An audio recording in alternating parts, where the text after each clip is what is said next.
السلام عليكم ورحمة الله وبركاته. الخوف رجع ذكريات صعبة لناس عاشت زلازل أقوى وأخطر في تاريخ مصر.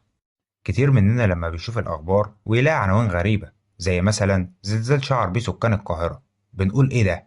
هو في زلزال فعلا؟ وأكتر سؤال بيتكرر، هو أصلا مصر بيجي فيها زلازل؟ الحقيقة مصر اتعرضت لزلازل كتير، بعضها كان مدمر وخلى الناس تفكر مرتين قبل ما تسكن في أماكن معينة. وآخرهم كان زلزال بقوة 6.4 ريختر ضرب جزيرة كريت اليونانية. والعجيب بقى إن الهزة وصلت لمصر وناس كتير حسوا بيها، سواء في القاهرة أو في اسكندرية أو حتى في الصعيد. الزلزال فتح جراح قديمة وذكر ناس بزلازل مرعبة عاشوها زمان. وعشان كده في فيديو النهاردة هنتكلم عن أقوى 7 زلازل ضربت مصر، بعضها قديم جدا وبعضها ممكن لسه فاكرينه لحد النهاردة.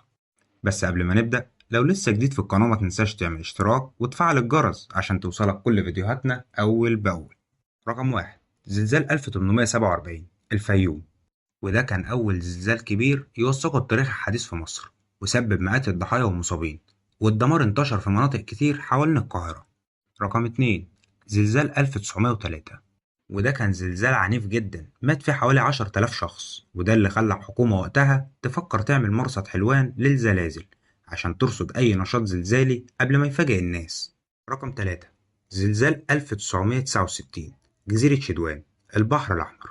ده زلزال كانت قوته 6.9 ريختر، والتأثير وصل لكل محافظات مصر تقريبا، وامتد كمان للسودان وأثيوبيا وفلسطين، وعمل تشققات في قاع البحر الأحمر.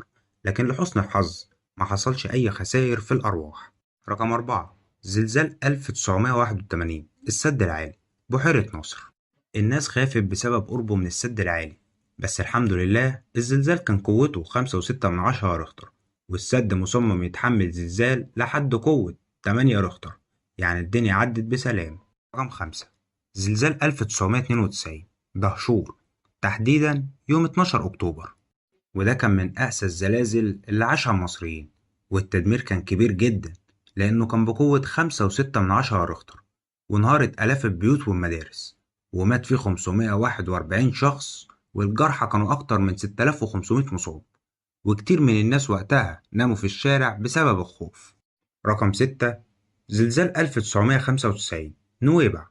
وده يعتبر أقوى زلزال في العصر الحديث لمصر، وصلت قوته ل7.2 ريختر، وسبب وفاة 5 أشخاص وإصابة العشرات، وحس بيه سكان الأردن والسعودية. رقم 7، زلزال 1997 القاهرة. وده كان زلزال خفيف نسبيا، قوته 5.9 ريختر، والقاهرة كلها حست بيه، بس الحمد لله ما حصلش خسائر في الأرواح أو الممتلكات. من 1847 لحد النهاردة مصر شهدت زلازل كتير، بعضها عدى بسلام وبعضها ترك جرح كبير، والزلزال اللي جاي من كريت مؤخرا بيأكد إننا مش بعاد عن منطقة زلزالية نشطة. قولولنا في الكومنتات أنهي زلزال منهم سمعت عنه أو عشته بنفسك، وهل حسيت بزلزال كريت اللي حصل قريب؟ ولو وصلت لحد هنا ما تنساش تعمل اشتراك وتفعل الجرس عشان توصلك كل فيديوهاتنا أول بأول.